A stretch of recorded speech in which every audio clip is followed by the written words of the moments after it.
Good morning everyone. हम लोग AC bridges में डिस्कशन कर रहे हैं।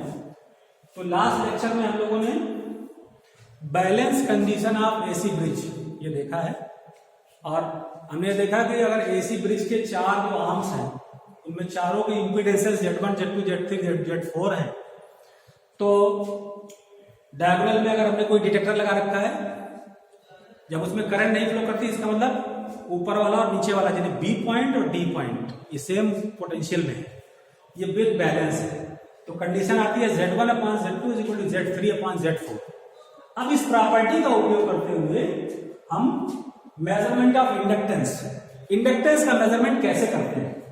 तो आप एक हम सर्किट बनाते हैं यहां पर, जिसमें कि हमने चार रेजिस्टेंस जैसे लेते हैं उसमें लिया, ये एक आर्म हो गई, उसमें एक रेजिस्टेंस है पहले, और ये दूसरी आर्म है, एक रेजिस्टेंस इसमें हो गया, और तीसरी आर्म, ये तीसरी आर्म है, तीसरी आर्म में एक रेजिस्टेंस हो गया, और जो चौथी आर्म है इसमें एक इंडक्टेंस जिसका मेजरमेंट करना है, और साथ में एक रेजिस्टेंस ये, और यहां पर डिटेक्टर D, इसके बाद एसी सोर्स से कनेक्ट हो गया। तो जैसे ये A B C D, A B C और D चार टर्मिनल्स हो गए, ये डिटेक्टर हो गया। ये रेजिस्टेंस R1 है और इसके पैरेलल हम लोग एक कैपेसिटर लगा देते हैं, और कैपेसिटर कैसा है? वेरिएबल। ये वेरिएबल कैपेसिटर का संकेत है, मतलब जिसकी कैपेसिटेंस को हम चेंज कर सकते हैं। तो ये वेरिएबल कैपेसिटर है, और ये जो रेजिस्टेंस है ये वेरिएबल रेजिस्टेंस है, R1, R2, R3 and R4। और ये इंडक्टर है जिसकी इंडक्टेंस L है, जिसका हमें मेजरमेंट करना है। जो ब्रिज है उसकी बैलेंस कंडीशन को अप्लाई करते हुए उसका हमें मेजरमेंट करना है। तो इस तरीके से ये सर्किट ऐसे बन गया। और अब देखिए, हमें सबसे पहले जो बैलेंस कंडीशन उसको अप्लाई करना है, उसके लिए हमें देखना है यहाँ पर ये कैपेसिटर है, C कैपेसिटेंस का कैपेसिटर है। इसमें ये जो चार वैल्यूज है, देखिए सबसे पहले इसमें ये तो रेजिस्टेंस R2 है, सिंपली R2 है, this is simply R3। This R is the combination of two, ये RL का कॉम्बिनेशन है, ये this is the combination of two, ये R और C का कॉम्बिनेशन है। तो सबसे पहले हम इसका इक्विवेलेंट रेजिस्टेंस निकालें, तो इंपीडेंस निकालेंगे, impedance of arm AB arm का जो इंपीडेंस होगा, सपोज Z1 है, तो जैसे पैरेलल कॉम्बिनेशन है ये R और C, तो उससे निकालते हैं 1 over Z1 this will be equal to 1 over R1 plus 1 over, और इसकी जो वैल्यू होती है that is J omega C। तो इसको हम लिखेंगे 1 over J omega C, 1 over J omega C, ये हो गया। तो ये वैल्यू हो गई 1 over R1 plus J omega C, ये हो गई इंपीडेंस 1 बाई Z1। ये इंपीडेंस हो गई 1 बाई Z1 नंबर 1। दूसरा impedance of DC, impedance of arm DC arm में देखिए L और R लगे हुए, तो इसकी जैसे Z4 हम कहते हैं इसको, तो ये Z4 हो जाएगा, और ये simply it will be R4 plus J omega है। It is R4 plus J omega, ये दो इंपीडेंस हो। अब बैलेंस की कंडीशन लगाते हैं, जो now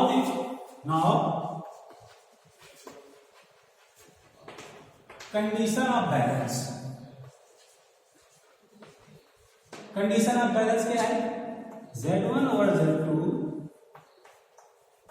is equal to Z3 over Z4। इसी को हम सुविधा के लिए इसको Z2 ओवर, क्योंकि 1 अपॉन Z1 है तो सीधे अप्लाई कर देंगे, तो ये Z2 over Z1 is equal to Z4 over Z3, ये भी लिख सकते हैं।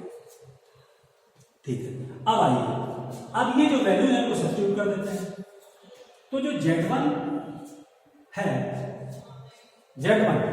Z1 की वैल्यू और 1/Z2, Z2 कितना है R2, तो यहां पर 1/R2 1 ओवर R2, ये हो गया Z2, और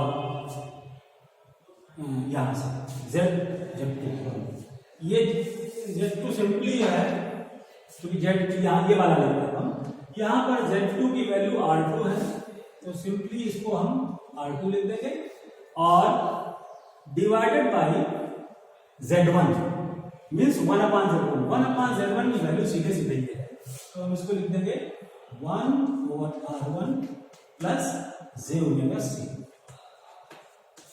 ये हो गया लेफ्ट पार्ट इसका, and this is equal to Z4 over Z3। Now Z4 जो है वो है R4, इसको नंबर 2 लिख देते हैं, तो Z4 is R4 plus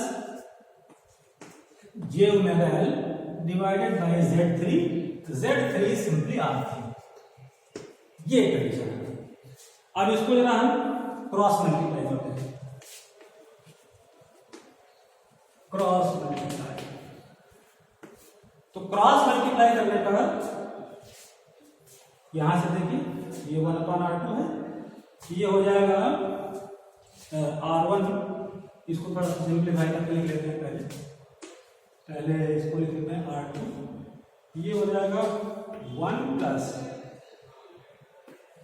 J omega C R1, ठीक है, और ये पूरा R1 नीचे हो गया और उधर लेते जाएगी और R3 को उधर ले आएगी, तो मल्टीप्लाई बाय R3, ये R3 इधर आ जाएगा, इसका एलसीएम ले लेंगे, तो 1 plus J omega C R1 और ये R1 इधर आ जाएगा, और ये हो गया R1 यहां पे आ गया R4 plus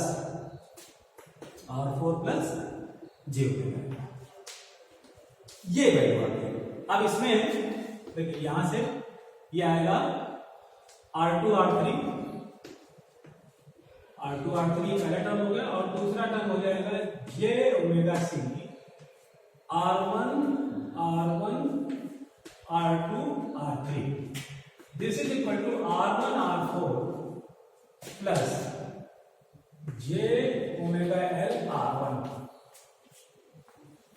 R4 plus J omega R1 R4 plus J omega L R1, यहां या अब देखिए ये कंडीशन आ गई हमारे पास, सपोज नंबर 3, इसमें अब इसके रियल और इमेजिनरी पार्ट्स को इक्वेट कर देते हैं, क्योंकि कोई कॉम्प्लेक्स नंबर, जब दो कॉम्प्लेक्स नंबर्स इक्वेट करते हैं, कंपेयर करते हैं, तो उनके रियल पार्ट्स को रियल से और इमेजिनरी को इमेजिनरी से कंपेयर करते हैं, तो कंपेयरिंग या इक्वेटिंग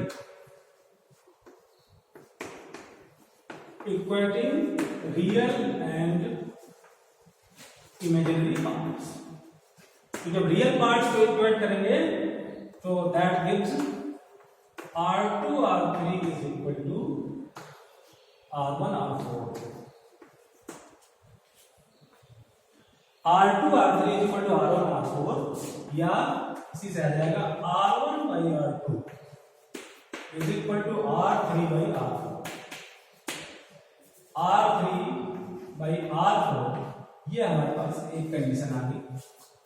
अब दूसरा इमेजिनरी पार्ट्स इनको इक्वेट करिए, तो ये J ओमेगा और J ओमेगा ये तो हो गए कैंसिल, अब ये हो जाएगा और R1 यहां भी है, ये कैंसिल हो जाएगा, यहां पर आया आपका C एंड C, R1 चला जाएगा, R2 R3 C R2 R3 is equal to LR,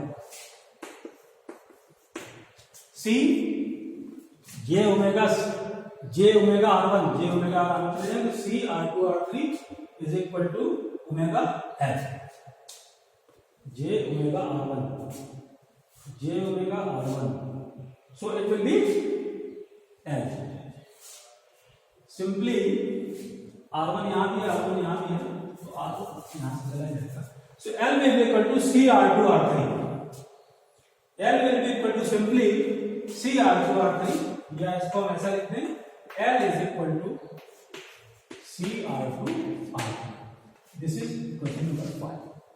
अब देखिए आपके पास दो इक्वेशन रिजल्टेंट आ गई, R1 by R3 is equal to R3 by R4, L is equal to CR2 R3. अब हम करते ही हैं, ये पूरा सर्किट अरेंजमेंट करने के बाद हम ब्रिज को बैलेंस करते हैं। तो ब्रिज को बैलेंस करने के लिए कैसे टेस्ट किया जाता है इसको? दो वेरिएबल हमारे पास है, एक वेरिएबल कैपेसिटर है जिसकी कैपेसिटर को हम चेंज कर सकते हैं, और एक वेरिएबल रेजिस्टेंस है R4 जिसके रेजिस्टेंस को हम चेंज कर सकते हैं। तो वन बाय वन पहले हम कैपेसिटर की कैपेसिटेंस को चेंज कर करके ब्रिज को बैलेंस करने की कोशिश करते हैं, फिर रेजिस्टेंस जो वेरिएबल रेजिस्टर है R4 इसके रेजिस्टेंस को चेंज करके हम इसको बैलेंस करने की कोशिश करते हैं। अगर हमने एक माइक्रोफोन यहां पर लगा रखा है तो जब ब्रिज बैलेंस होता है तो माइक्रोफोन में मिनिमम साउंड सुनाई देती है। तो मिनिमम साउंड सुनाई देने का मतलब होता है now the bridge is balanced.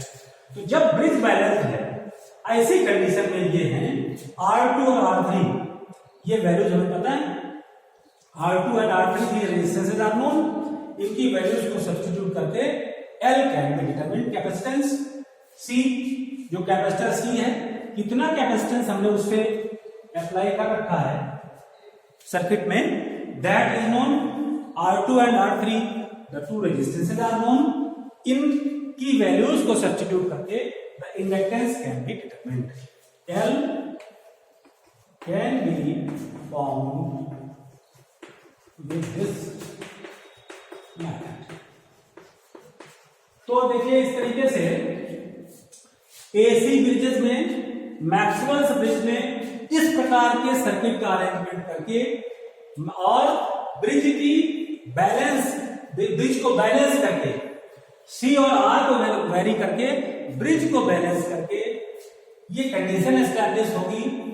इस कंडीशन से हम इंडक्टेंस का डिटर्मिनेशन कर लेते हैं। तो ये बहुत अच्छा एक तरीका है इंडक्टेंस मेजरमेंट करने का। ये एक ऐसी ब्रिज का एक एग्जांपल है।